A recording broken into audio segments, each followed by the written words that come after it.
Hello दोस्तों, मैं आप सभी का स्वागत करता हूं आपके अपने यूट्यूब चैनल रीस्टार्ट इंस्टीट्यूट में। आज हम लाए हैं क्लास 12th के केमिस्ट्री के मोस्ट इम्पोर्टेंट क्वेश्चन। परीक्षा की दृष्टि से मोस्ट इम्पोर्टेंट क्वेश्चन है। अगर आप इन क्वेश्चंस को पढ़ लेते हैं तो आप भी परीक्षा में अच्छे मार्क्स प्राप्त कर सकते हैं। तो चलिए स्टार्ट करते हैं। आपका पहला प्रश्न है, मोलरता की परिभाषा दीजिए। आपका यह पहला प्रश्न है। तो मोलरता की परिभाषा: किसी विलयन में 1 लीटर में घुले विलेय के मोलों की संख्या को विलयन की मोलरता कहते हैं। फॉर्मूला है, मोलरता को कैपिटल एम से दर्शाते हैं और इसका फॉर्मूला है small w upon small m into capital V. इसको ml में लेते हैं और गुणा 1000। इसमें जहां स्मॉल w है हमारा विलेय का भार और स्मॉल m है विलेय का अणुभार और कैपिटल V है हमारा विलयन का आयतन। ये होगी हमारी मोलरता की परिभाषा। तो आपका अगला प्रश्न है, क्वेश्चन नंबर 2 है आपका, मोलरता की परिभाषा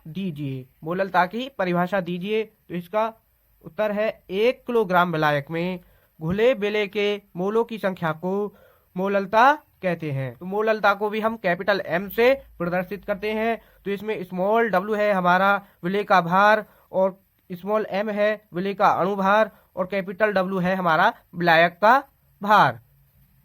का भार। तो ये है हमारी मोलरता की डेफिनेशन। तो हमारा तीसरा प्रश्न है, क्वथनांक में उन्नयन से आप क्या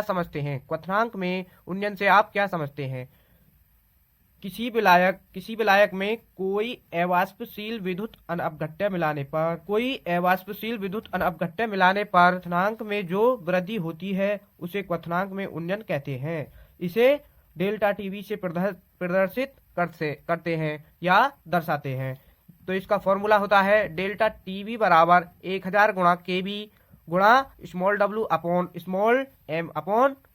small m into capital W, जहां स्मॉल w हमारा है विलेय का भार और स्मॉल m है विलेय का अणुभार और कैपिटल W है हमारा विलायक का भार और केवी क्या है हमारा? केवी है मोलल उन्नयन स्थिरांक। हमारा चौथा प्रश्न है, 3 ग्राम यूरिया को 100 ग्राम जल में घोलने पर जल के क्वथनांक में उन्नयन की गणना कीजिए।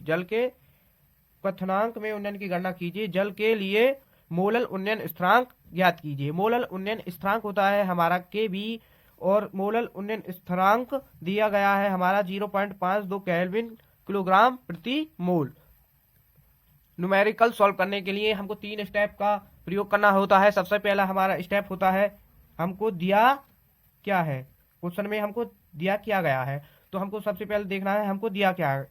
तो हमको दिया है स्मॉल w बराबर दिया है हमको 3 ग्राम यूरिया और कैपिटल W दे रखा है हमको 100 ग्राम जल। कैपिटल W है हमारा 100 ग्राम जल। तो हमको क्वथनांक में उन्नयन ज्ञात करना है। क्वथनांक में उन्नयन होता है हमारा डेल्टा टीबी। क्वथनांक में उन्नयन होता है हमारा डेल्टा टीबी बराबर को ज्ञात करना है और हमको दिया गया है मोलल उन्नयन स्थिरांक को हम करते हैं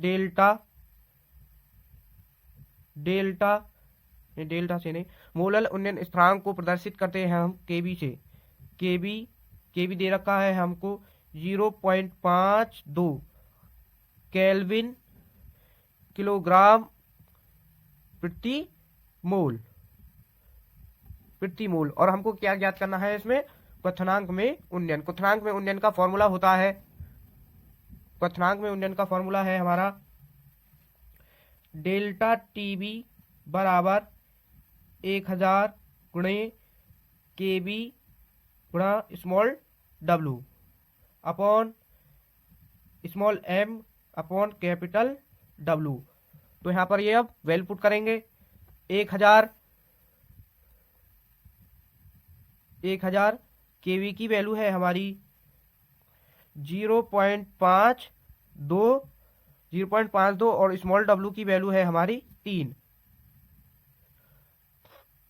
और स्मॉल m की वैल्यू है हमारी, स्मॉल m दे रखा है हमको 60। स्मॉल m क्या है हमारा? यूरिया का अणुभार होता है हमारा 60 गुणा, और कैपिटल डब्ल्यू दे रखा है हमको 100। 2 जीरो से 2 जीरो कैंसिल हो जाएंगी, इससे 1 जीरो कैंसिल हो जाएगी, और 3 से 2 बार कैंसिल कर देंगे, और 2 से इसको 0.26 केल्विन। ये आ जाएगा हमारा क्वथनांक में उन्नयन। ये होगा हमारा इसका आंसर। नंबर 5 कुछ इस प्रकार है। हिमांक में अवनमन से आप क्या समझते हैं? हिमांक में अवनमन से आप क्या समझते हैं? तो इसकी परिभाषा है, किसी विलायक में कोई अवाष्पशील विद्युत अनवघट्य मिलाने पर हिमांक में जो कमी होती है उसे हिमांक में अवनमन कहते हैं। इसे डेल्टा टीएफ से प्रदर्शित करते हैं या दर्शाते हैं। तो इसका फॉर्मूला है डेल्टा टीएफ बराबर 1000 गुणा के एफ गुणा small W upon small M गुणा कैपिटल डब्ल्यू। जहां के एफ है हमारा मोलल अवनमन स्थिरांक और डेल्टा टी एफ है हमारा हिमांक में अवनमन। तो इस पर एक न्यूमेरिकल बनता है, तो उस न्यूमेरिकल को करते हैं। वो आपका न्यूमेरिकल ये है, क्वेश्चन नंबर 6 है। 2.25 ग्राम ग्लूकोज अणुभार, यानी ग्लूकोज का अणुभार 180 है, को 25 ग्राम में घोलने पर हिमांक में 0.93 डिग्री सेल्सियस की कमी होती है। जल के मोलल अवनमन स्थिरांक की गणना कीजिए। मोलल अवनमन स्थिरांक की गणना करेंगे तो हमको सबसे पहले देखना है हमको दिया क्या गया है। तो दिया है स्मॉल डब्ल्यू क्या है हमारा ग्लूकोज कितने दे रखा है हमको 2.25 ग्राम, और हमको दे रखा है कैपिटल डब्ल्यू दे रखा है हमको 25 ग्राम, और हिमांक में अवनमन 0.93 डिग्री सेल्सियस की कमी है। हिमांक में अवनमन को हम प्रदर्शित करते हैं डेल्टा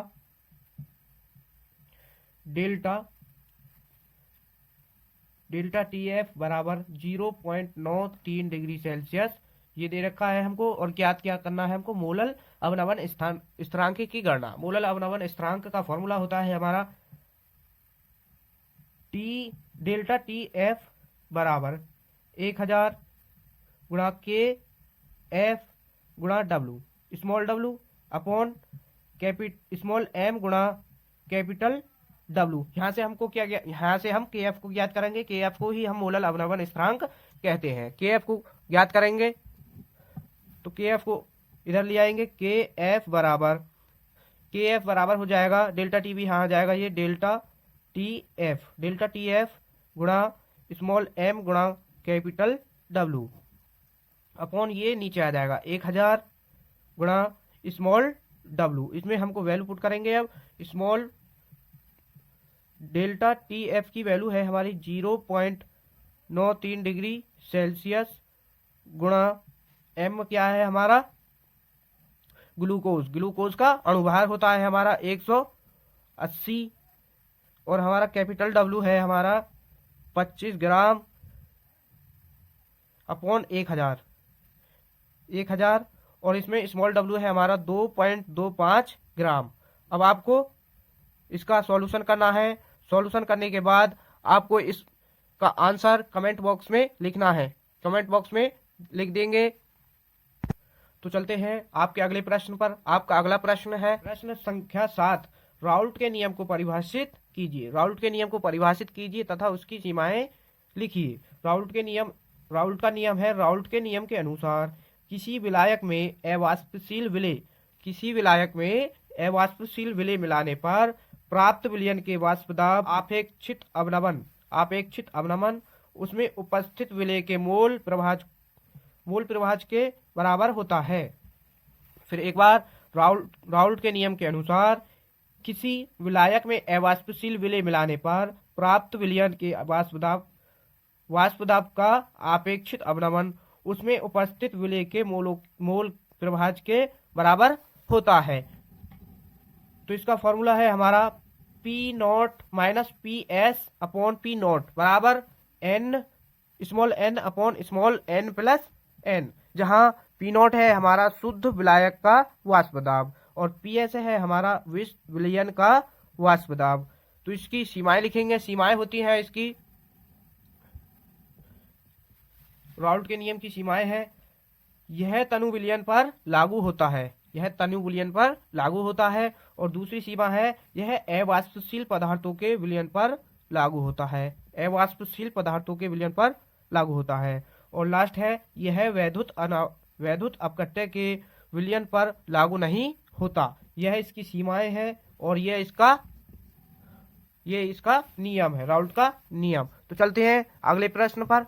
आपका अगला प्रश्न है क्वेश्चन नंबर 8, मोल प्रभाज को परिभाषित कीजिए। मोल प्रभाज को परिभाषित कीजिए, या ऐसे पूछ लेगा मोल प्रभाज क्या है। मोल प्रभाज क्या है? मोल प्रभाज की परिभाषा है विलायक में उपस्थित किसी घटक का मोल प्रभाज उस घटक के मोलों की संख्या तथा विलयन में उपस्थित कुल घटक के मोलों की संख्या के अनुपात को मोल प्रभाज या मोल अंश कहते हैं। इसे x से दर्शाते हैं। इस क्वेश्चन को घुमा करके भी पूछ सकता है मोल अंश क्या है, मोल अंश की परिभाषा दीजिए। तो आपको यही लिखना है। तो इसका फॉर्मूला बनता है अवयव का मोल प्रभाज, अवयव के मोल की संख्या अपॉन कुल मोलों की संख्या। प्रभाज को हम x से प्रदर्शित करते हैं। तो इसमें a क्या है? a है हमारा घटक। तो हमने a और b दो घटक लिए हैं। a घटक है हमारा, इसमें कहा है विलायक में उपस्थित किसी घटक का मोल प्रभाज उस घटक के मोलों की संख्या, यानी Na का मतलब मोलों की संख्या, घटक के मोलों की संख्या, Na का मतलब घटक के मोलों की संख्या अपॉन उसमें उपस्थित विलयन में कुल घटक, यानी कुल घटक क्या है हमारे, एक A घटक है और एक B घटक है। तो कुल मोलों की संख्या Na प्लस NB ये हो जाएगा। फिर है हमारा B के लिए निकालेंगे तो XB यानी B घटक के लिए निकालेंगे तो यानी NB V घटक के मोलों की संख्या अपॉन कुल मोलों की संख्या। जहां XA है हमारा A का मोल प्रभाज, जहां XA है हमारा A का मोल प्रभाज और NA है हमारा A के मोलों की संख्या। और ऐसे ही XB है हमारा B का मोल प्रभाज और NB है B के मोलों की संख्या। ये है हमारा मोल प्रभाज का ये मोल प्रभाज की परिभाषा। आपका अगला प्रश्न है क्वेश्चन नंबर 10, विसरण और परासरण में अंतर बताइए। विसरण में और परासरण में अंतर है, विसरण में किसी प्रकार की झिल्ली का होना आवश्यक नहीं है और परासरण में अर्धपारगम्य झिल्ली का होना आवश्यक है। और दूसरा है हमारा विसरण में विलेय के कण विपरीत दिशा में होते हैं, विसरण में विलेय के कण विपरीत दिशा में होते हैं और परासरण में कणों का प्रवाह एक दिशा में होता है। और तीसरा पॉइंट है हमारा विसरण में विलायक के कण अधिक सांद्रता वाले विलयन से कम सांद्रता वाले विलयन की ओर प्रभावित होते हैं। परासरण में इसका विपरीत होता है, परासरण में विलायक के कण कम सांद्रता वाले विलयन से अधिक सांद्रता वाले विलयन की तरफ प्रवाहित होते हैं। साथ ही वीडियो अच्छी लगी हो तो वीडियो को लाइक करें, अपने दोस्तों के साथ शेयर करें और चैनल पर नए हो तो चैनल को सब्सक्राइब करके बेल आइकन ऑन कर लें ताकि हमारी वीडियो का नोटिफिकेशन आप तक पहुंच जाए।